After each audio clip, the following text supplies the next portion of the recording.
Hi, everybody, and welcome back to the Survivor 50 Wishlist podcast, an off-season series where we're trying to figure out who could and should come back for Survivor 50. And everyone, get out your voting blocks and your Imodium in case of severe gastrointestinal distress, as we are here to talk about Survivor Cambodia Second Chance. Stop if you heard this before. It is an anniversary milestone commemorative season, one that hasn't been done in a full returnee style for quite some time.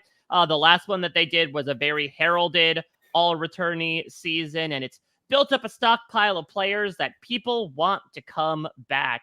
And we'll see how much that DNA will connect with Survivor 50, including whether or not we want to see the theming and even mechanism of getting people onto Survivor Cambodia on Survivor 50. Now, of course, I am not alone. And while we're talking about fan favorites today and them getting voted on to a proverbial ballot, I'm so excited to be joined by a fan favorite, not only in the Survivor YouTube community, but as one of the foremost Survivor experts out there on the Wild West that are these interwebs. So excited to welcome to the Wishlist podcast, the one, the only Peridiam.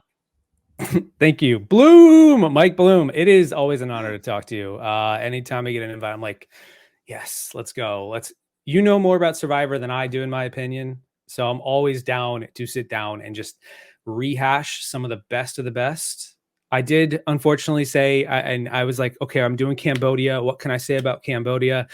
And I knew that I was making a video about a month ago where I said Cambodia was the second most overrated season in the show. Like, I don't care. It doesn't. Hey, look, I'm not saying it's the number one best season. It may be number 5. That's overrated in my, so it's still a good season. I like it. And there's a lot to talk about. There's a lot to chew on.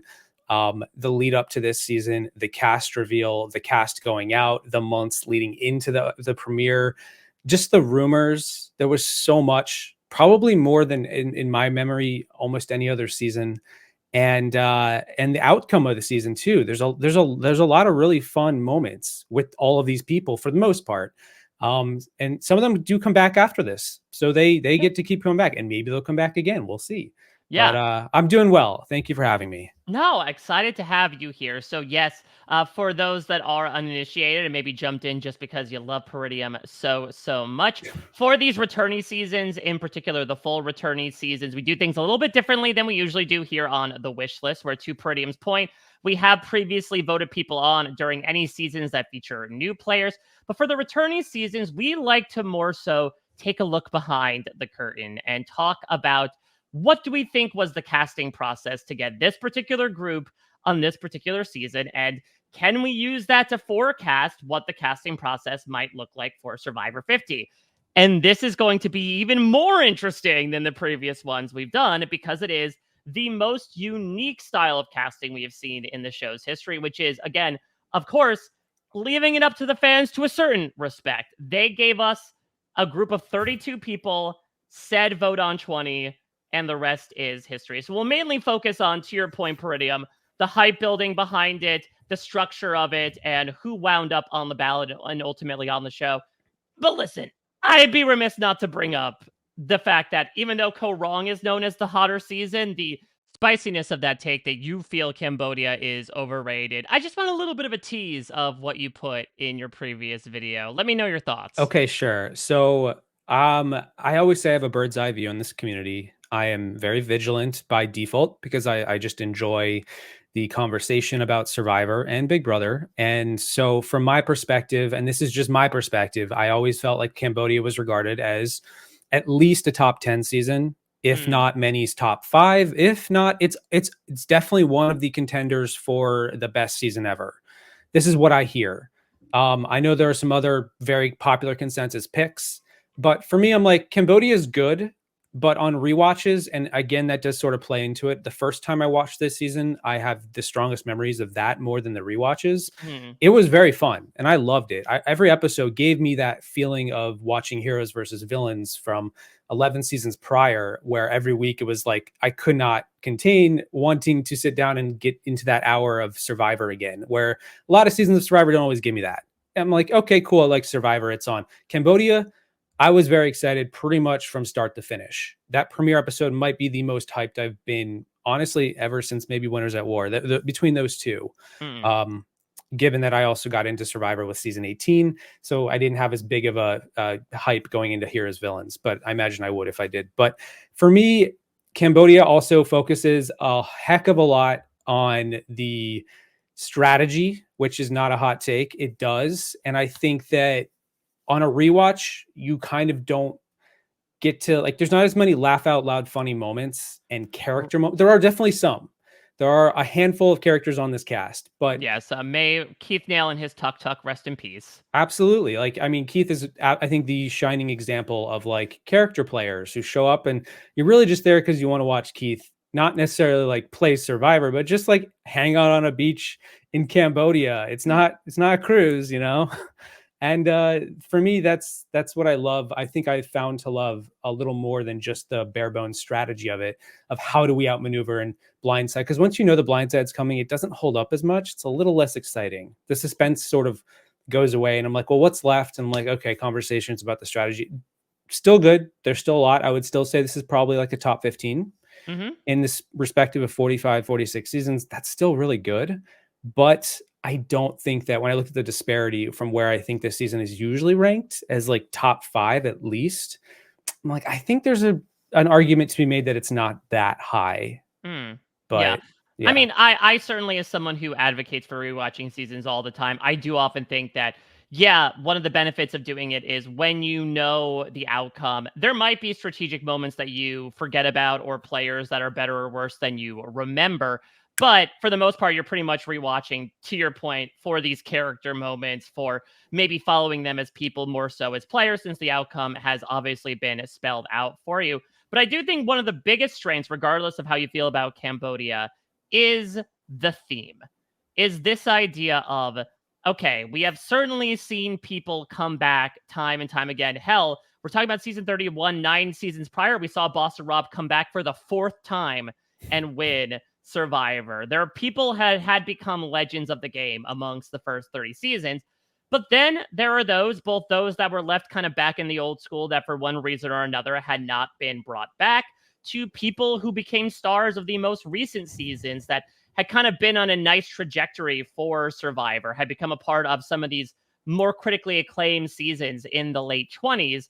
And so, even though the announcement of season 30 was met with ultimate disappointment with the fact that it was not an all-star season, that it was just our 30th season, they decided it wasn't going to be just our 31st season. And so they usher in this theme of Survivor Second Chance. So I want to start with the theme specifically before we move into the fan vote mechanism, because Peridiam, you talk about that hype. I would love to get from your perspective. At the time, what were your expectations for the Second Chance theme? And more pertinently to this conversation, how high does Second Chance rank for you on a list of themes you would want to see for Survivor 50? So yeah, I think this might be the most hype I had been going into the rumors of a season. So Mm. I know we had heroes, villains. You've got fans' favorites. Bloodwater brought in a couple of, returnees. A little bit of a mishmash of odd choices. Give me the Brant steal of it all. For me, 31 was the like peak of how to handle a preseason for a Mm. Survivor season. And maybe it doesn't need to happen every time. There is some enjoyment in not knowing what's going to happen with the returnees. But for me, this felt like the best way to go for a returning player season casting, at least from a super fan perspective. I have said in the past, I have ranked the themes about 5 years ago, and this was number one. Yeah. This was the best theme in Survivor history. I would still say it's probably the best theme in Survivor history, even now, 5 years later. And Pour one out for Heroes, Healers, Hustlers. yeah, well, maybe a close runner up. I don't remember exactly where it fell.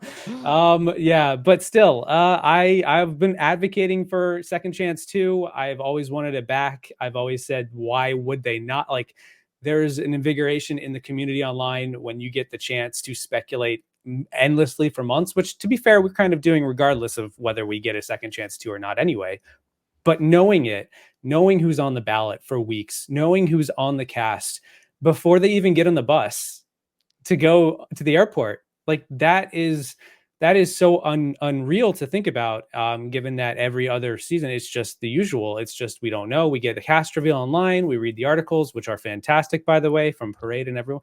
You know, they're great. But I love the idea of just knowing that there's months and months of anticipation building to that premiere.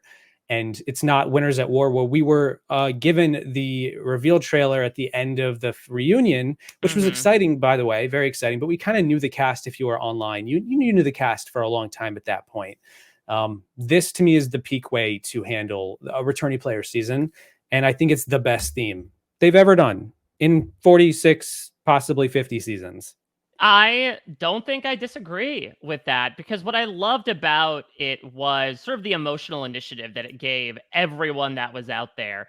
And also just the generic theming of Second Chance allowed us, as we'll get into this ballot, to cover pre-merge robbed G. Odysseys, to those that were picked off as big characters mid-game, to people that made it all the way to the end and didn't win. So you get all these people who have had so many different Survivor experiences, but you bring them under the umbrella with the one shared goal, which is to make good on that second chance. And what also was interesting is, yes, again, I would not say this season was as emotionally divested as some of the other seasons, but I do think that it was interesting to see like what people would change on their second time out, whether it was Cass trying to read how to win friends and influence people, to Spencer trying to realize that he had emotions, to looking back to some of the old school players and realizing that how are they going to play in this new school at the time era that ushered in this idea of voting blocks and strategy being all over the place. It built so much hype, not only because of the cast, which we'll get into, but I think so much potential with the idea of, okay, everyone is still kind of on an equal playing field. They've only had one season of Survivor under their belt, but they come in much like a season proper from all different walks of life, all different values, all different experiences, with one eternal unified goal at the end of the day. So all that is to say, for you, Peridiam, your dream season 50, would you want it to be Second Chances too? 100%. Mm. I would absolutely. I think it would actually fit even better now than it might have even then, although I think it was fantastic 10 years ago, because I think the second chance theme sort of begets the idea of you need to capitalize and play like it's your second time out there, which is what Jeff always says to the Yep. first timers.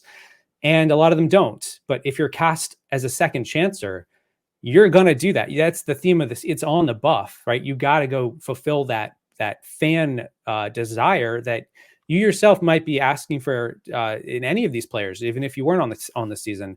And I think that probably lends itself towards why the season is so heavily focused on the strategy and winning the game, as opposed to just the antics of being out there, which is a lot of other seasons. Just kind of speaking of the relevancy and dating it, like Survivor 46 was very much like the craziness of just the people being out on the beach of Survivor. And it was a vibe season. It was just a pure vibe season, and sometimes bad vibe season. And that's great. Like that can be really fun. I don't think we would get that with a second chance too whatsoever. And that's okay, because that's what the All-Stars are here for. And I think that the fan base at this point in time in the history of the show would really clamor for that level of intensity that maybe has been not as there. Maybe with Winners at War, obviously 5 years ago, we did get that. But I think with the second chance season, it absolutely invites this.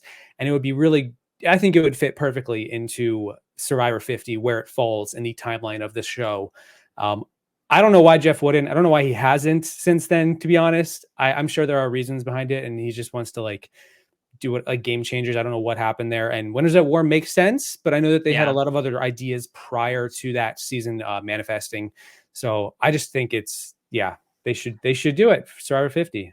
I don't disagree. And this has been something that I've kind of been pounding the drum upon these wishlist podcasts, is I think for me, the cleanest and probably most effective theme would be Second Chances 2, old era versus new era.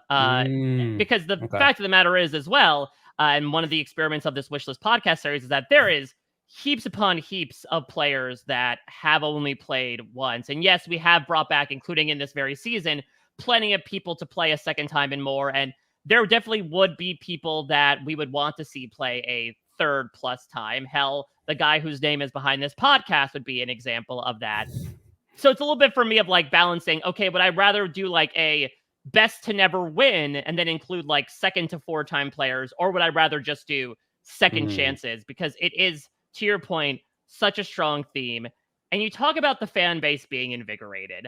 Let's take a step back into 2015, because Survivor wanted to celebrate the show with second chances. And so they did something for the show, especially unprecedented.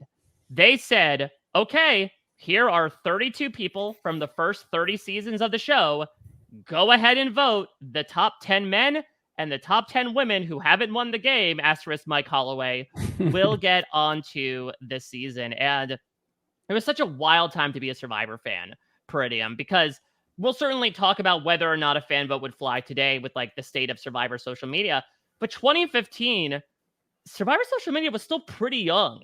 You know, we've been talking about this on this podcast that I do feel like around the Blood versus Water, Cagayan, Blood versus Water 2 era was when Twitter in particular started to become a little bit of a vocal hub for Survivor activity. But we were kind of like still sweet summer children out in these Survivor streets in the spring of 2015, where campaigning was largely done on social media or even through podcasts. I still remember that the reunion of Worlds Apart being one of the most humbling moments for me in the fan base. I think you know where I'm going with this, maybe, where we felt like we as the fans, we had spent weeks and weeks campaigning. There was so much content, so much hype. All of these 32 players were out online and doing interviews and really pitching their case for why they should be selected by the fans. And we in the fan base community never seen this before, so we felt like we could really make our mark and let the producers know who we want, and this is it. And we are super fans, and we know what's best for this season with the 32 selected, and we thought we knew who was going to be on this cast. And then Jeff comes out and says, like, I don't know exactly what he said, I don't have the exact quote, but the millions of people who voted. Yep. And we went, okay, we're not that big. Like, you start counting like, okay, I think that's maybe the 1% of the 1% who voted. Oh gosh, this is like the Brad Culpepper math of it all. I don't think our percentage of how much into the millions we fit is that big. I think we're kind of out of our depths here as far as how much influence we might have actually had on the overall cast. Maybe with Kelly Wentworth, I don't know for sure. I know she did a great job campaigning, but yeah, so we ended up losing Shane, and it just, that for me felt like a very humbling moment going into this season, in the preseason of it all, where I thought, like, you know what, I don't have as much of a reach, or the fans don't have as much of a reach as we would like to think, but there are still fans out there, regardless of whether they're watching this podcast or communicating with us on social media. They're just, a little more casual with how they view the show. As I have been informed, nearly every podcast, the Survivor fan pool has a lot of different types of swimmers in it, a lot of different types of opinions about players. So, I'm very aware too with YouTube. The YouTube side of it generally leans a little more casual, believe it or not. And that's where the algorithm picks it up, and you get the hottest of takes. So, all that being said, you're heavily advocating for Second Chance 2 for season 50.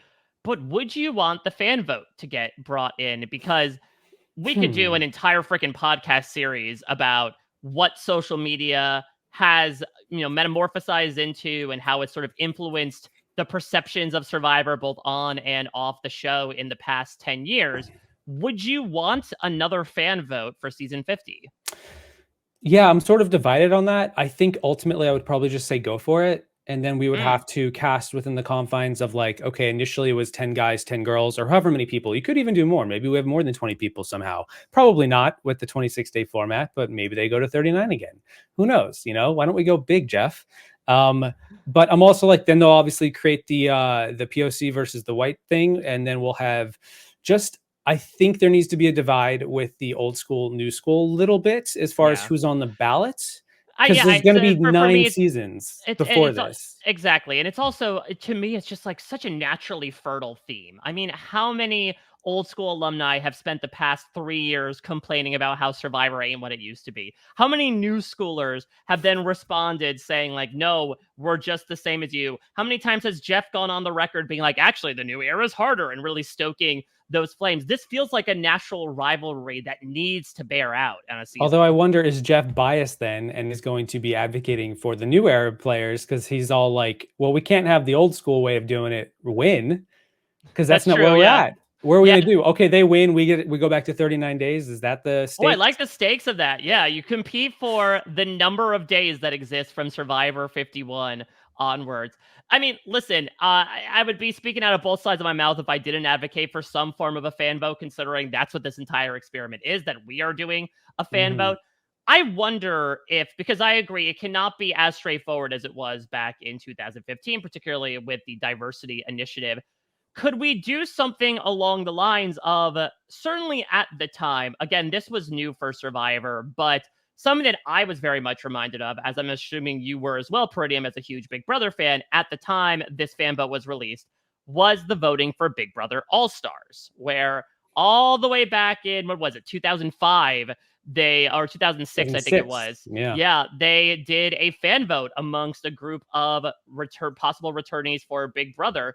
And the way they did that one was it was a cast of 14, and they put on the top 7 voters from the fans, and then the producers just kind of filled it out. And that was a combination of like gender parity, as well as basically guaranteeing like, hey, these are big people that we want to see on the season. And even if they don't get voted on, we certainly want to see them on. That's how like Chicken George gets on, because they wanted to see a representative, at least one from every season. Do you think there's something there of, here's the group of however many 10 people, the top 10 vote getters will be on the season, and then the producers will sort of sort it out from there as to who the other 10 are? I mean, they could. I don't think that it's, Big Brother did it 15 years ago, 20 years ago. So it's not out of the realm of possibility where they let the fans vote for maybe half the cast. The producers then fill it out with who they want and who they think complements it the best. I'm fine with that at the end of the day. It's not too big of a deal. Like, I would probably say advocate for the whole cast being fan votes. You might as well. They've already set the precedent. It would be a little bit weird to go and take away half that, I think.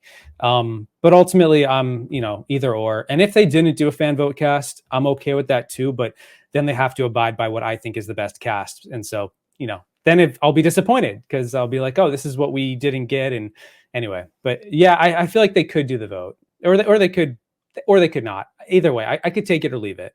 I will say, if they do a fan vote, I feel like Instagram is going to like run out of CPU, because all these people are going live every day anyway. Imagine if they actually have to now campaign. They will be on 24 hours a day and crash the system. Yeah. And I mean, if they did decide to, because I feel like it would be, I wonder how biased the voting would go towards the more recent players. That usually is what happens. Yeah. So we'll talk about that, about breaking everything down in terms of who is on the ballot and who ultimately wound up on the season. But yeah, right. Suffice it to say, much like casting previous returnee seasons, it is usually weighted towards what have you done for me lately. Right. And we got that with Cambodia, where we had a whole top heavy season. 28, 29, 30 showed up with 3, I believe. And so this is what I'm thinking could be the case, which if it is the case, then we don't even know who the heck we're talking about for the most part, as far as who's going to stand out from 47, 48, 49 to even be in the conversation right now. Like, it's weird, but our future selves are going to be looking back and going like, yeah, we had no idea what we were in for when we brought back all these randos from the next 3 seasons. I mean, to be fair, Asia Welch could probably be there, so we'll pencil that one in. There we go. But still, it's funny to think about, knowing Cambodia's history. And the same thing with like Winners at War was a little more new school top heavy, where they had more players from the second half than the first half. I don't really know the math on All Stars, but there was only 7 seasons, so it's not too big of a deal. Yeah, so All Stars was a little bit of a different case, where the first 2 seasons had so much representation because they were the most popular. Heroes versus Villains is more so what you were speaking about, where there was a lot of representation from basically Micronesia onwards, which was such a groundswell of stuff. It also depends on the popularity of the seasons, as we're about to get into. So let us forge our own path here, speaking of Asia. And let's talk about the cast of Survivor Cambodia. And we will include throughout as well all the people who made it onto the Ultimate 32 and were part of as I think was called in the moment, the left out 11, the 11 people plus Mike Holloway that were ultimately not sent through. I want to start with the pre-All-Stars group. So this is Kelly Wigglesworth, Jeff Varner, Kimmy Kappenberg, Teresa T-Bird Cooper, and Andrew Savage. So these were 5 people that only appeared in the first 7 seasons, but arguably when the show had the most eyes on it. And what is interesting, Peridiam, is with the tragic exception of T-Bird, 4 of them ended up getting voted through. Did that surprise you at all, considering what you just mentioned about recency bias? Yeah, I remember being in the community. I wasn't as old school minded at the time. I wasn't running a channel or anything, so it wasn't as like hardcore. But I knew that like Jeff and Kimmy were they were fairly big names from debatably the biggest season, or Yeah, not even most debatably watched season at the least. most watched season. So I was like, I guess there's some pull there. People seem pretty hyped for that rivalry to be on the cast. So when they did get voted in, I was like, okay, I get it. I wouldn't have voted. I didn't vote for them, but I get it. I guess I can see the storyline there. It's Australia. It's the big one. Kelly Wigglesworth, I think, probably fit the theme better than literally anyone on the cast. Yeah, With the I will second admit chance, she was the name that I mean, I love me some T-Bird, but she was the name I was happiest to see. And look, I mean, her actual time on Second Chances is a bit of a different story, but when it was all prognostication in front of us, I mean, the person who defied her own alliance, who contributed to and caused the seminal moment of the show, watched by 50 plus million people, who missed out on $1 million by 1 vote. In the moment, that was the ultimate second chance story to me. right? And they led the season with that. The producers and the Yeah. editing, they included that as like the second chance, the embodiment of what this meant to be coming back one more time. It was Kelly Wigglesworth in one picture.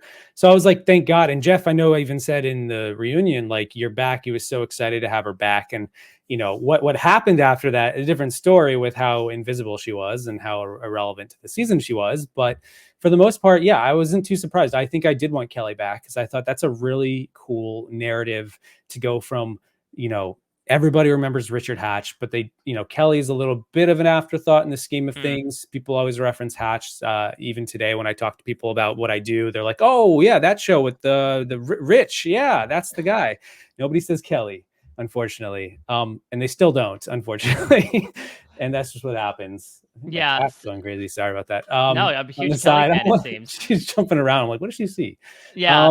So, Savage is an interesting one because I right. think maybe if you look at this on paper, you're like, where the hell did this come from? The merge boot from Pearl Islands. But I think people forget at the time, even like 12 years removed from Pearl Islands, production loved Andrew Savage. Yes. He was somebody that I think they felt got robbed in Pearl Islands, which makes sense. I think Jeff Probst is maybe improperly attributed to like loving these big alpha males, and Savage certainly was the alpha male of the struggling Morgan tribe. I seem to remember there being like an Andrew Savage action figure. Even I'm not sure how widespread it was I think put there out. was. I think I Yeah, remember seeing that. so like there was a little bit of Savage fever going on that I think had a long tail even over a decade later when production was considering people to put on here. I mean, I would not be surprised. I don't have the list in front of me if he was like considered at one point for a heroes versus villains or even on All Stars from a certain perspective. So it was a matter of when, not if, that production would put him on one of these lists. There is an action figure of him. I just Googled it. It's first result, Andrew Savage action figure, and boy, howdy is he there in a plastic container. That is a replica of a Ken doll of Andrew Savage. There we go. Though Ken will play 2 seasons from now. There, yes, he will. different Ken. Or 2 seasons prior in Thailand. Yes, Andrew was definitely a fringe pick who I was like, I could see it from the 16, I think it was 16 guys. But I wouldn't be like super disappointed if he didn't make it. Now, in hindsight, I'm glad he made it on. I think he is a very fun addition to this season. And yeah, you talk about those doses of people that were maybe remembered for being outside the hyper gaminess of Cambodia, and Savage is certainly one of them. Yeah, and I think that lends itself well to the overall narrative of the season and how he plays. And I still, the whole wimpy little non-leader of it all, I can't not. I still reference it to this day, 10 years later. It's insane. Or his crying in the premiere about the story about how he met his wife. It's just so good. And then obviously the Kelly Wentworth of it all. But yeah, Andrew, I was okay with coming back. I think for me, it's more the combo of Andrew and Terry fitting the same archetype. And Mm, Andrew, I thought, well, I could take either, but I don't know if I need both. And knowing that we lost Shane for what feels like possibly Andrew or Terry, at the time, I was a little disappointed. So I can't say I was the most excited with Andrew coming back, but I'm ultimately glad he did end up leaving his mark. yeah, so unfortunately, there is one person left out, and quite literally was from this group in the form of T Bird, who, yeah, was a very welcome return. Of course, an absolute beacon of light in Survivor Africa, and honestly was considered by our circle, to your earlier point, as a shoe-in to come on. Yep. This was even prior to like the Talking with T-Bird stuff, where she's become even more active in the community. She was just such a fun character from an early season, but for one reason or another, it just did not work out. We were stunned to find out that T-Bird was snubbed. She is given another chance on our ballot, as is Kimmy, as is Savage, as I'll be mentioning as we go along here. But I mean, what do you Yeah. think happened, Peridium, that caused T-Bird, especially looking at the women that got voted through, to not make the cast? I mean, I guess she's from one of the oldest seasons at the time, or not at the time, just in general. She was from a season 3. We're now going into season 31. I am a little shocked again. Speaking of fringe picks, I wanted T-Bird to get on the cast. I was really Hmm. excited. I thought she was. I was very blindsided for the women's side of it when she wasn't. I do think that again we got the Kelly and Monica contingent of Kelly Wentworth and Monica Padilla Yeah. I was a little bit shocked to see both of them in the way I was shocked to see Shane not make it on next to maybe Andrew or Terry. I felt like you could get one of Kelly or Monica. They kind of fit a similar archetype of the younger, more attractive women. And then you had T-Bird, old school. We got Jeff, we got Kimmy. Why not T-Bird? How is that even? And looking back, that was a huge miss, in my Yeah. opinion, like a massive whiff of what would have been an extra jolt of energy into the character filled fun that is what T-Bird gives. I think it was a huge miss, and I'm still, sad about it to this day. Yeah, I do wonder if it was just a matter of, to your point, archetype siloing of, you look at these old school women, the three namely that are on the screen right now, and it's like, all right, I don't know if all three will get on. And Kelly, even though you talk about her not having as much of a Q rating as Richard does, certainly is well known and is from the first season of the show. And Kimmy is from the second season of the show, the most viewed, and was one of the more memorable pre-mergers at the time, considering everything with the chickens, with eating the worm. And I think, diehard Survivor fans would remember T-Bird. But I do wonder if you had like polled again the larger Survivor audience, if she was necessarily somebody that would be remembered. Hell, even at the time, obviously, again, she's very different from Tina when you look at her. But I think even during 2001, people were like, oh, here's Tina 2.0 in the form of like, here's this friendly, older Southern woman. So it does suck. And in retrospect, I obviously think that T-Bird should have gone through. But I could see if you're trying to put yourself in the perspective of the audience as to why she ends up kind of falling towards the bottom here. Yeah, they should bring her back. I think maybe I she missed. agree. She could come back for Game Changers. Why not? And you If could we argue got, that, and she's also made even more bonds and has become more entrenched oh in yeah, Survivor now. So, I think she could go far. I think she could do yeah. well, and I think she would be a great addition to any season. So, I mean, if we're talking Survivor 50, I think she was on the short list Yeah, for so Africa. her and Kimmy and Savage are all on the short list from this group. Okay, okay, yeah. No, I liked it. I like to see it. All right, well, let's move on to our next group. And these are all still quote unquote old schoolers. These are all people who debuted between All Stars and Heroes versus Villains. So you've mentioned a few of these people before. We have Terry, we have Shane, we have PG from China, we have, of course, the wimpy little non leader himself in Stephen Fishback, and we have Monica Padilla. And yes, we get to, I think, the other major shocker of this entire fan vote, which is that Shane was not voted through. He himself was absolutely gobsmacked about it, probably even more blindsided than he was in Exile Island. He's talked about this on Talking with T-Bird, that like he legitimately had to take a step back from the Survivor community and sort of reprioritize his life because he just felt absolutely wrecked by not getting voted through. But I was doing some thinking, Peridium, and we'll talk about this with the other players that are coming up here. I do wonder with when it came to the men, if the villains had a really tough time getting voted on. The women, it was not necessarily the case. But if you look at Shane, and if you look at someone like Brad Culpepper and someone like Troyzan as examples, yes, you have people like Savage, but I don't think he was really a villain, or at least production didn't really consider him. Varner, yes, he was a little mouthy, but I wouldn't really consider him that villainous. But I do wonder if the public at large looked at the negative receptions and edit of, again, Shane, Brad, Troyzan, and had that translate to their voting preferences as well. Max Dawson. Max Dawson, of course, yes. Of course. Jim Rice. Can't forget Jim Rice. Jim Rice is another example, yeah, of like, actually, I was going to say, he did have some very choice words for Cochran as well. So maybe that was sort of the commonality. I think you're onto something. I do think that, and I think when you look at like fan votes, they usually trend towards the more like heroes than the villains. I think of like Big Brother Canada, for example, where they voted in, they had the choice between 2 heroes, 2 villains. They chose the heroes. I think that makes sense. And I could see Shane being in the middle era of the show at the time. Antagonistic, villainous. Why not take, Terry was the underdog, all-American hero kind of guy, or Savage, or I mean, yeah, I get it. And when I look at the rest of the players, they're obviously very recency bias comes into play. But again, a lot of them are hero-esque more than villain-esque. So yeah, I think that comes into it.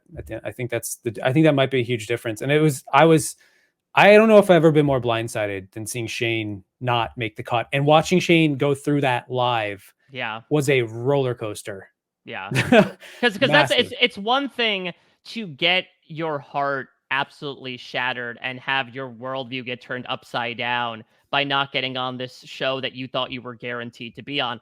It's another thing to do it on live television, not only in a room surrounded by hundreds of people, but also knowing that millions of people are also watching you in that moment. It must have been such a surreal experience that obviously left Shane in an incredibly addled place. But give me your thoughts on some of these others. I mean, I would say that Terry, I think, made sense. He was this big underdog hero, fallen angel of Exile Island. PG, certainly considered a big feisty underdog in China. Steven, part of one of the best final 2s in Survivor history, and obviously had a bit of that RHAP bump. And then Monica Padilla, who, yeah, especially in retrospect, given what she brought to Cambodia, people were saying, what? But I talked about this during the Samoa podcast, that I feel like there was something to Monica where she was the most vocal about being against Russell on her way out, which I think forecasted the final vote. And as we have gotten into, and as we will keep getting into, whether the fans decide or the producers decide, there really is a facet of Survivor wants to have young, attractive women on their show. Absolutely. And I think she did the Hollywood Boulevard thing, if I recall, where she went down in a bikini down Hollywood Boulevard and recorded. That was part of her fan. Oh, I think that was her. Yeah, I think you're right. I'm pretty sure. I've vivid memories of the whole campaigns leading into this season. I'm like, okay, I see where she's going, and it seemed to work enough, at least with the online fans, apparently, I guess. I was shocked. I'm still a little bit confused, given how the vote broke down. And I like Terry. I think Terry, if I sat down and went, who deserves a Survivor 50 like priority, I think I might say Terry is maybe number 1, which is a bit of a given everything I've said up to this point, because of how he left the game. Right. And he didn't get that second chance. And it wasn't even something that he did. It's not like he got injured or ate too much steak and had to get medically evacuated. It was just very unfortunate circumstances that I thought, you know what? They brought him back. The fans voted for him at the time, and he got robbed. So let's bring him back again. And I'm like, I could see that. I think there's a narrative there that I would be okay with for our season 50, even if seems a little out of his depth. But then I'm like, he's been flying. I saw pictures of him with Ben and D, and I'm sure he's got he could hack it, and he's the older guy, and with a cast of younger, newer, fresher faces, maybe he's the old fogey who blends in well as the dad of the tribe and does well, and maybe he wins most challenges. I don't know, but I'm like, I could see Terry being a good pick for if I had to bring anyone back from this season. Just speaking of Terry right now, I do think that he might be my top choice. PG, loved her on China, one of my favorite seasons. A little underwhelming coming back. I don't know for me if there's enough momentum to I mean, bring her back. it's interesting because I mean, talked about this on the China podcast, but obviously, like the online presence she has curated in the past few years has been interesting, right? Where she's become very at the forefront of the puzzly social strategy aspects of it all. Though I do agree, like what's interesting about this group is you have Terry who goes out due to a family emergency, PG who like barely plays, right? She does go to tribal council in the first 3 episodes, but is booted as the first part of this 2 to 3 tribe split. What made me really happy about PG not only appearing but getting on was that we had this era of the late teens, early 20s where we went so China heavy, right? Where it was all about Courtney and especially Amanda and James. James. And I thought, okay, I don't know if any others of these China players will come back, especially with obviously everything Todd was going through at the time. And so I was elated to see PG appear. And unfortunately, it just didn't pan out very well. I was And very happy with her. I yeah, remember the Josh Wigler of it all, listening to the evolution of strategy yes. and just the hype. And I was like, yeah, I feel it. I get it. PG's great. I love. She's one of my favorites on China, on a cast that I think is very stacked already, as you mentioned. Unfortunately, yeah, it didn't last too long, and I do wonder, like, if she had made it further, would she be a stronger contender for a third appearance? I would think so, but Yeah. it's just unfortunate. It happens. Somebody's got to go in the pre-merge. And suffice it to say, all of us in our little corner were pumped beyond belief to see Stephen Fishbach on there. Now, look, I don't think it necessarily ended up being the ideal experience for him, to the point that Stephen has made clear time and time again that he is good. He has hung up his hat and his poopy pants in the process, but still, it was freaking awesome to see after Stephen It was freaking laid. awesome. Yeah, it was great. After he played such a really fun game in Tocantins, became again part of like one of the most unsuspecting proof of concept for the show of here are these two guys from different walks of life, and him and JT. Yes, unfortunately, he does get demolished in that final tribal council, but it brings back a hell of a narrative for him to return, where again, it doesn't necessarily go as well, but still, it's always just fun to watch Stephen Fishbach on our screens. I think he is such a fun character, which sometimes gets a bit unremembered. Yeah, I mean, Steven and JT are like the duo that kept me hooked on the show. I don't know if I would be here today if it wasn't for Steven. There's an element of that, a little bit, and I did get to meet him recently, or not in person, but still one day. And he's somebody that I would love to have come back, but I also get it, and I'm like, that's fine. I appreciate that he is willing to set aside. He's done. He's closed that chapter. He's willing to just sort of watch from the audience. And there's plenty of other players that can come in for a second chance for Survivor 50. Steven's good. Makes it easy for me to say, great. I liked him on Cambodia. I liked him on Tocantins. Honestly, I don't know. He could come back. Maybe he wins. That would be an incredible third chapter, the Tyson of it all. But if he doesn't, I think that this is a fine ending. It's a good one. And just as an FYI, this top row here, Terry, Shane, PG, all on our short list for Survivor 50. So what's interesting is that of the 32 people that were on this ballot, about a third, 10 of them, were from the first 20 seasons, which is pretty good. I think it's bigger than I thought it would be, but still, we're going to get into the fact that 2/3 of them, 67%, were from the 10 seasons or even less than prior to season 31. Yeah, not surprised. Can't say I'm too surprised on that one. Well, let's get into our next group here, which I would say is like the quote-unquote dark ages, with maybe one exception. And perhaps it reflects in the voting, considering that out of this group of 7, only one person made it onto the season proper. Did they? We have, Wait, who? Yes. So you're right. Yeah, that person who happens to stay with the beach behind the Peridiam. Yeah, no, Abby, of course. I meant, I was looking at Troy's end thinking Game Changers already. I'm always like... Oh, yeah, he'll eventually make it to Fiji in a few seasons. But, of course, from Redemption Island, we have one of our runners-up, Natalie Tenorelli, and one of our pre-merge boots, Stephanie Valencia. We have from South Pacific, the aforementioned Jim Rice, as well as Michaela Dalala, who was also booted in pre-jury. Then from One World, we have Sabrina, one of our other runner-ups, and Troyzan. And then, of course, the one person that gets through with this group is the Brazilian dragon herself, Abby Maria. And I'll admit, Peridiam, I was thrilled to see Abby back on here. I love to root against her over the course of Philippines. So I think, especially even in the few years afterwards, I really, really loved what she brought to the screen. But I was a little nervous for her and Cass, as we'll get into with our next couple of slides, that I thought there was a chance that they wouldn't get on. That much like we talked about with the men, there was going to be something where the audience just says, oh, we're going to vote for the people we like the most. And those are usually going to be the positively skewed players. And so it would be oops, all heroes.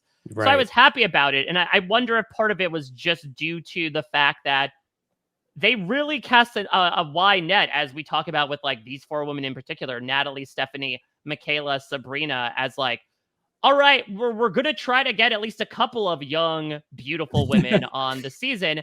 And with Yeah. no offense to these three, it does kind of feel like there was a bit of diminishing returns and a little bit of canceling each other out in a certain way. Yep. Yeah, totally. The voting was very it was just the archetype was very top heavy. There were a lot going on, at least 5 of them between Monica and Kelly as well. Abby shows up. I think she's a bit of an exception where she is a very strong presence on her season compared Mm-hmm. to Natalie, Michaela, and Stephanie. Even Kelly and Monica. I felt pretty good about Abby getting on. I wanted her back. I was worried that there might be an element where she doesn't because of the whole villain thing, but I felt like if the fans don't vote her on, like people just don't know what they're doing. Like Yeah. this is she makes for good TV. She is a fun time. She is so antagonistic, and that just drives the drama. I was happy to see her come back. The other 3 of Natalie, Stephanie, and Michaela, who didn't leave as much of a mark, I wasn't really clamoring for back that much, Mm-hmm. from what I remember. Really, for me, it's been Sabrina. I have wanted Sabrina back for a good amount of time, and I'm disappointed that she didn't get on this cast because I think that she could have been an interesting element to it. You know who wasn't disappointed? Sabrina But herself. then, of course, right. Then I'm like, but I always go back to the fact that, right, she actually was just, she couldn't go on. I think she made it. What No, was, well, she just didn't want to play. She admits in oh, retrospect that okay. she was kind of Okay. like convinced to be on the ballot, but she has made it emphatically clear in the years afterwards that it is something that she no longer wants to do for a second time. There I you mean, go. something else I do want to bring up, and this will become pertinent from a fan vote perspective, maybe here, maybe for the season proper, is look, we talked about the dark ages of Survivor. Is it a coincidence that nobody from 22, 23, or 24 got on? Do you think it's a case where maybe the fans look back on those seasons in not so high regard and maybe broad brush the players that come from it with that label? They also did bring back a handful of them for Blood versus Water, which I know you Mm-hmm. talked about not too long ago. And I think there was just we saw our fill of those seasons in some capacity. They were not well received. I very strongly remember not enjoying watching Survivor as much. That was definitely the least I was excited to be watching the show through those year and a half, 2 years of the episodes. So when these players came back, I thought, well, they were a part of the overall ingredient of a dish that I didn't enjoy anyway. I don't know if I need to add that into this mix when we've got so many other eclectic personalities. So yeah, I'm not too surprised, to be honest. I don't know if anyone else was either. Did you have any appetite to our point earlier about male villains or antagonists for Jim or Troyzan on second chances? Again, not. I know Troyzan stood out from One World, so I was a little bit like, all right, he sort of stands out. He's the main antagonist to the winner. Yeah, I thought he stood at least of the men that got left out besides Shane. I thought he stood probably the second best chance of getting on, just because he was Right. one of the more remembered parts of that season. Yeah, Jim, no shot, just cannon fodder. Unfortunately, Hmm. I Trezen, I'm not surprised he didn't get on, but at the same time, I'm like, okay, I could see him fitting into this cast somehow based on how One World went down, but didn't get a good reception. And to be fair, they brought him back one more time, and maybe it was for the better. Yeah. So I will say from this group, either due to us not necessarily wanting to see them again on the wish list pod or them saying they would never return again, Stephanie Valencia is the one from these 7 on the wish list for now. Right, We right. declined Jim Rice at the time, but we shall see if any more people get added. So now we move into, again, the very heavily weighted portion of this ballot. There is, I believe, 15 out of the 32 from the last 4 seasons before Hmm. Cambodia. So we'll see if that reflects perhaps in some of our voting as well. These are the people from Blood versus Water and Cagayan, all of whom will make it onto the season. We have, of course, Sierra Easton, Vitas Bushkowskis, with the exception of Brad Culpepper, he will be left behind, but will play again in Game Changers. And then all four of our Cagayan people, Wu, Cass, Spencer, and Tasha, get on. That makes so much sense to me, both in the moment and in retrospect. Cagayan was regarded, even in the moment, as one of the best seasons of all time. And all four of these people also made such a deep run that it's not like they were necessarily forgotten about. Yeah, I think it's one of the strongest final sixes in the show's history. Mm-hmm. All of these players were there, and I'm not surprised whatsoever. And I don't think Brad Culpepper was either, sitting next to Spencer and eventually Joe. So Yep. yeah, it's a good pick. I think that they all make sense. Wu, love him. Honestly, I've wanted Wu to come back even a third time. I think he's a fun little wild card in the cast. Speaking of cast and casting, I would like Cass to come back. If she came back for Survivor 50, probably not going to happen with her popping off on the producers on social media. But for what it's worth, she says she wants to come back. So I would hope that the producers would want that too, because I think she would be great. I think she would, but then I don't know if she fits with the whole new era element of it all. But Spencer, don't see coming back at all. Personally, he also does not want to. That makes sense. Not surprised. I think he's got bigger things going on in life. So we'll just, and then Tasha, I'm kind of 50-50 on, where I feel like Cambodia kind of ended her run. Like, you get to the end and you lose. I guess coming back and winning is the only thing left. And I don't know if Tasha was, for me, a great enough presence on Cambodia. Whereas in Cagayan, I liked her a lot. But in Cambodia, I wasn't as hot on her return appearance. And I kind of, maybe that was the editing telling me she wasn't going to win, so I didn't want to get behind it. But I still was like, you know what? If Tasha doesn't come back, I'm okay. Yeah. I'm okay with that. What about your reactions to Sierra and Vitas? These felt like two shoo-ins to me in the moment. Blood versus Water, while not as universally positively received as Cagayan, certainly had a big bash into it in due part to these two people. Of course, Sierra, arguably the loved one of the season, between she voted out her mom and forcing the second ever rock draw in Survivor history.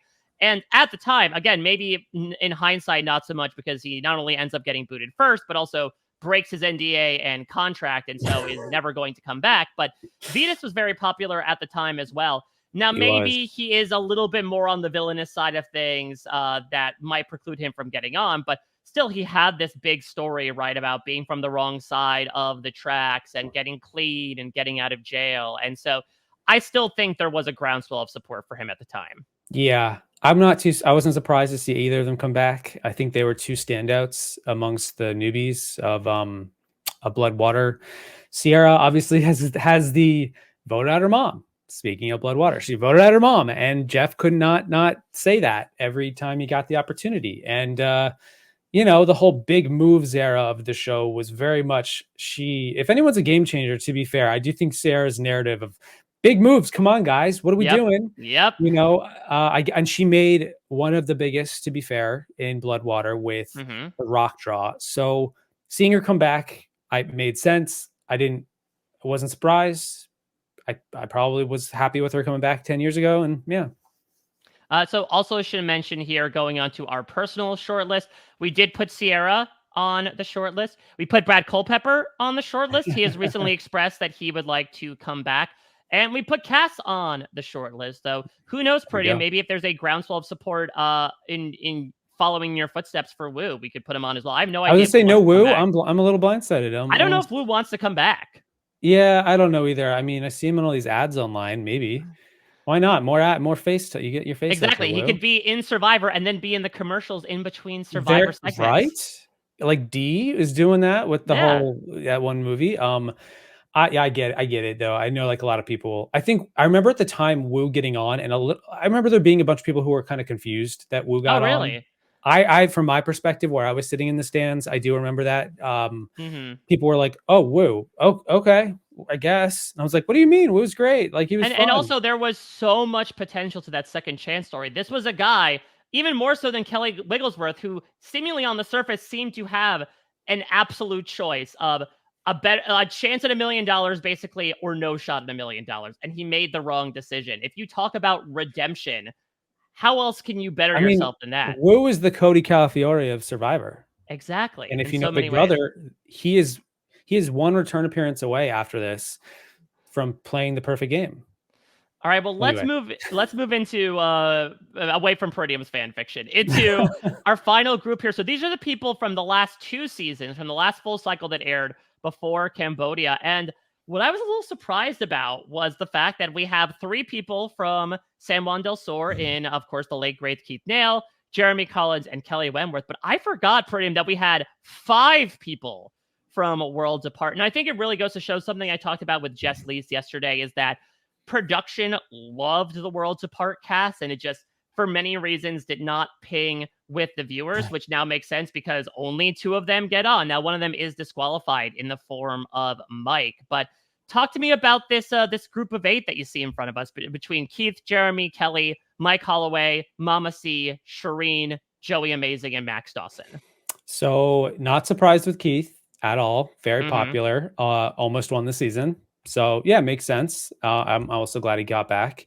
Jeremy, also, I got it. It made sense. He was a very strong presence that was in this Goliath fight with Josh. They both went down, and it was, what is going to happen after that? That was wild. That's one of my favorite narratives for any season of the show.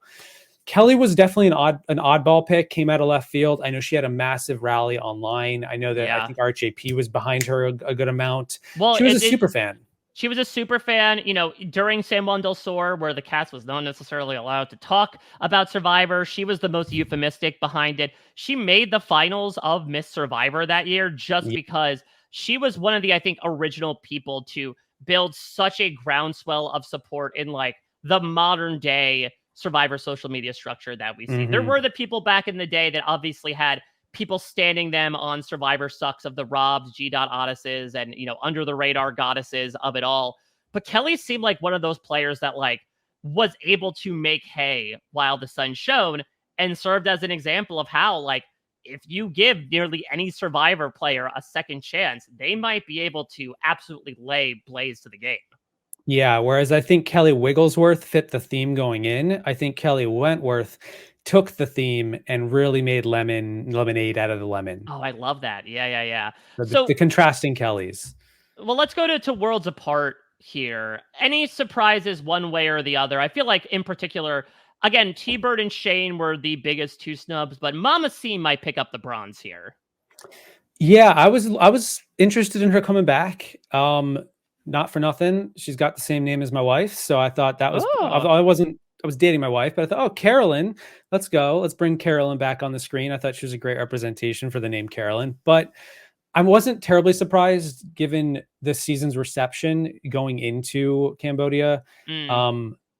Worlds Apart had a bit of a bumpy reputation, start to finish, and the cast was largely negative, I think, to make way for Mike Holloway's climactic, just victorious, triumphant win from the very depths of being the underdog. He was the ultimate underdog.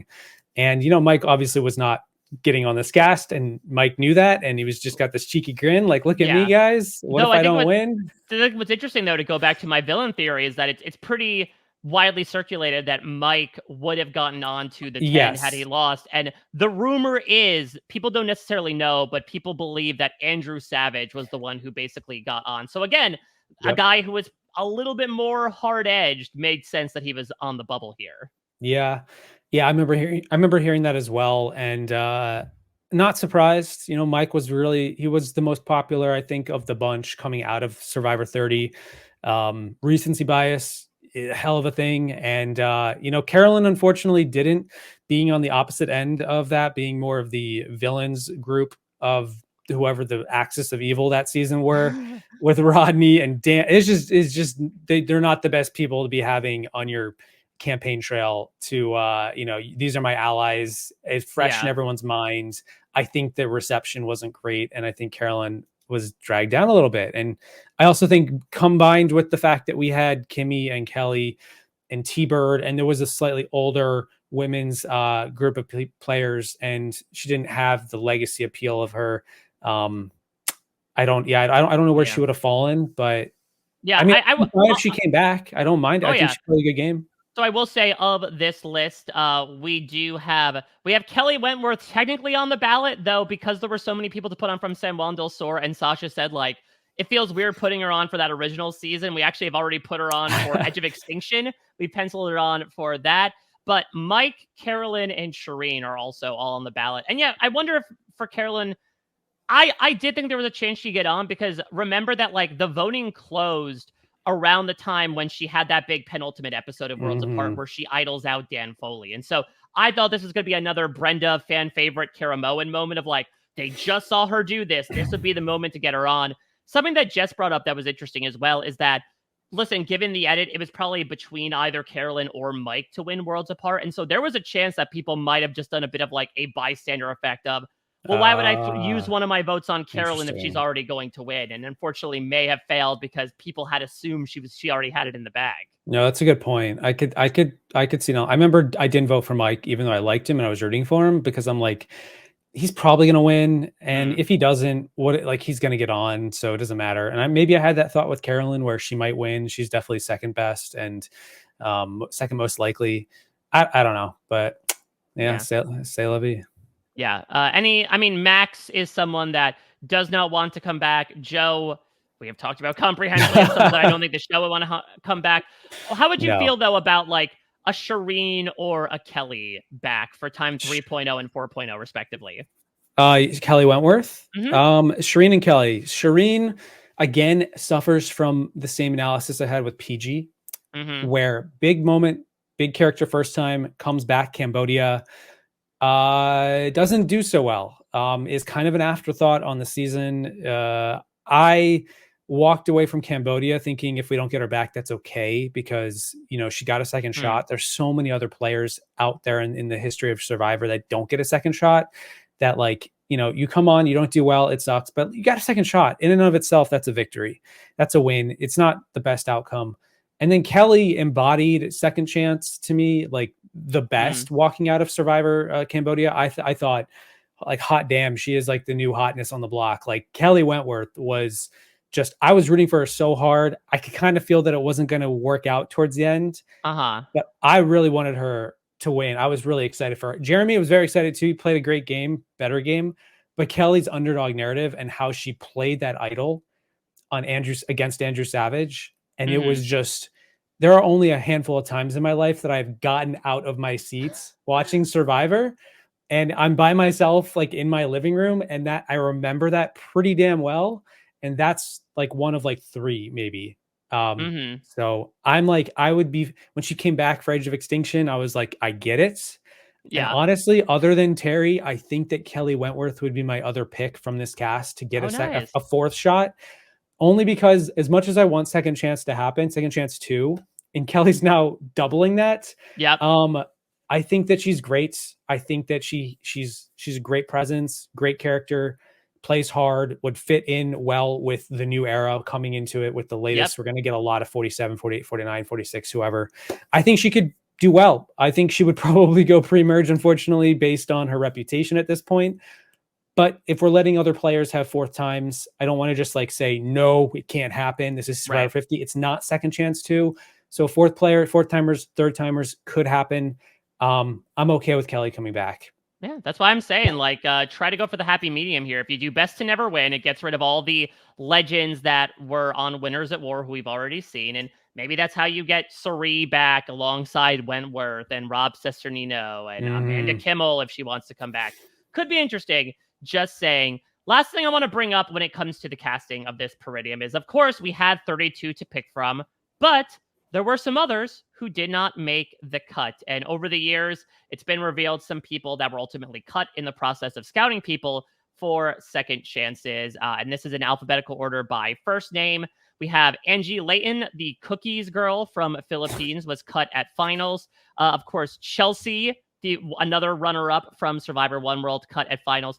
Hayden Moss allegedly cut at finals, though there was also some scuttlebutt about he already won a season of CBS reality TV, so he already had his second chance as well. Speaking of Blood versus Water contestants, John Cody cut right before finals.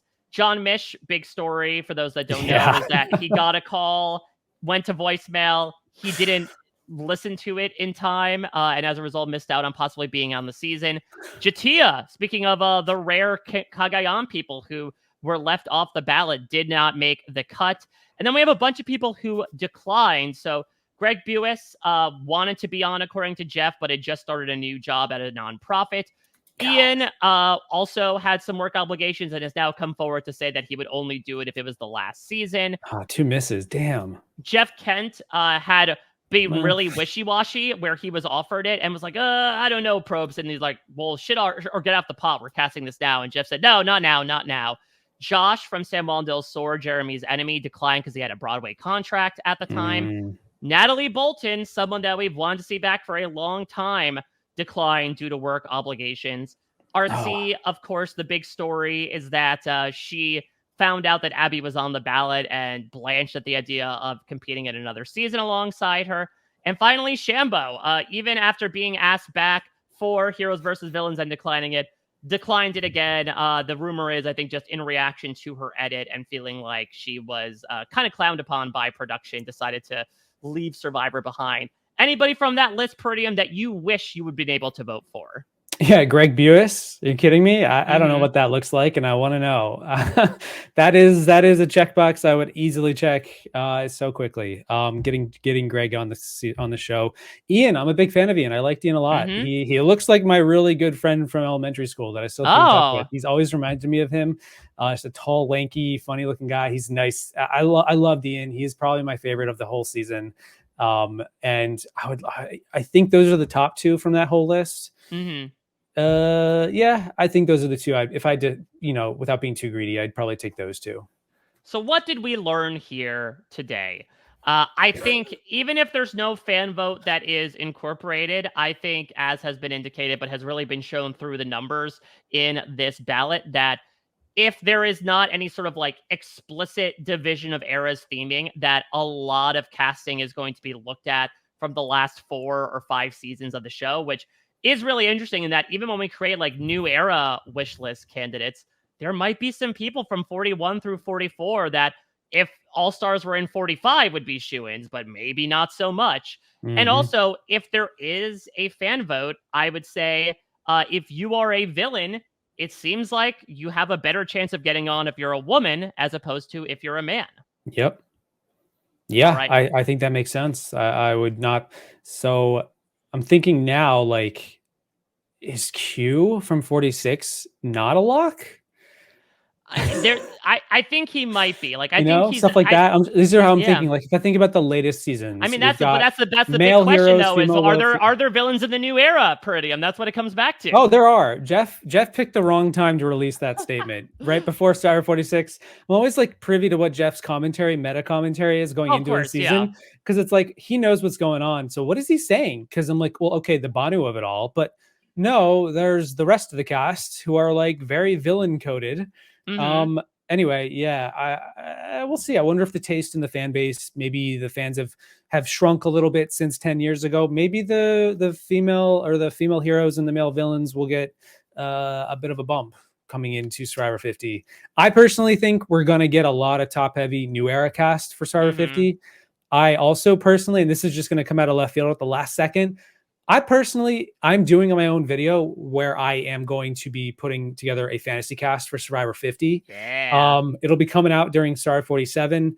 The funny thing is that I don't have a single person from season 1 to 31 on it. Wow. Yeah. So even though I'm talking up like Kelly, all and Terry, these people that I've been speaking about for the past 5 weeks, nobody's on your list. So it's fun because I get to create the alternate timeline of like, what would I say if I was talking into a microphone about 31 up to 31? Because I'm currently not. I've got 32 Ko-Rong as the cutoff.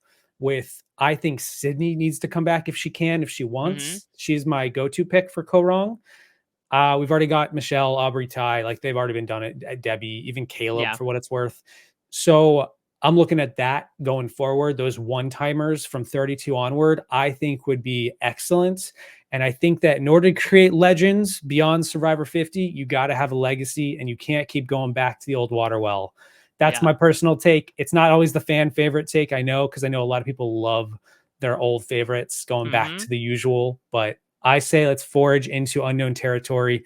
Give me Christian and Angelina. Give me Rick Devens. Give me whoever from these, Dominic Abate, these one-timers. They got a lot in them. And, of course, the new era, inevitably. So, That's where I'm Well, at.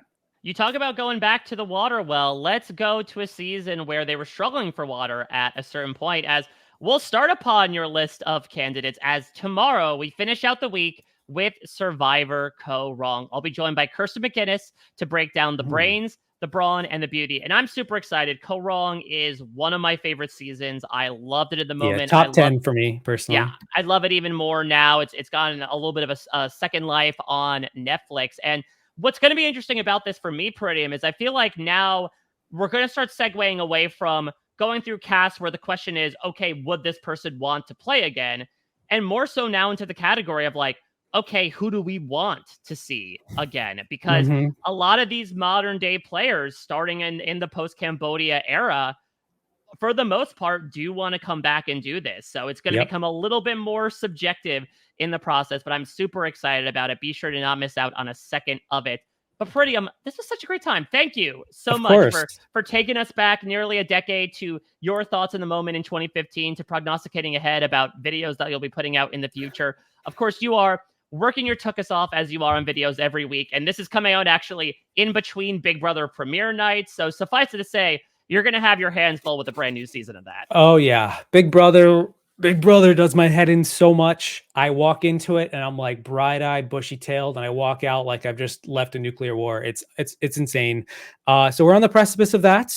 Um, got a lot of Big Brother videos coming out this summer. The biggest video series I have ever put together on my channel is currently in production, and it is insane how the word count on this script. It is like the equivalent. It's over 60,000 words at the moment, Oh and my God. my average video is 2,000 words, 2,500 words. So this is going to be split up. This is not one video. There will be a compilation Okay. at the end. We're looking at a very big project over the summer. Not for Survivor fans, unfortunately, but I do have a lot of Survivor videos penciled in for Survivor 47 coming out later in the year, including my Survivor 50 All Stars 2 wish list. Yeah, That you're can you submit it as like your impersonal ballot? I think so. Yeah, a little bit. And I'm hoping. I think we're getting. Honestly, it feels a little more realistic at this point with a lot of the players on the list. I think the new era and some of the more recent winners at war post Cambodia gap Mm, that we did not tap into as much. I think there's a lot of potential there. So I'm really looking forward to that. But that's what I'm up to. Again, thank you so much, Mike, for having me on this podcast. I'm always down to talk Survivor. If it's on a podcast or not on a podcast, you can talk to me. I got a lot to say, and I'm always willing to listen to anyone talk about it because it's just such a fun thing. There's so many ways to slice the cake, yeah. even after all this time. So thank you. Oh, no, thank you so much. Always love getting to talk Survivor with you. I'll be back tomorrow embarking upon Survivor Co. Wrong as we've got more people to put on this list alongside Kirsten McInnes. Until then, everybody, take care. Bye-bye.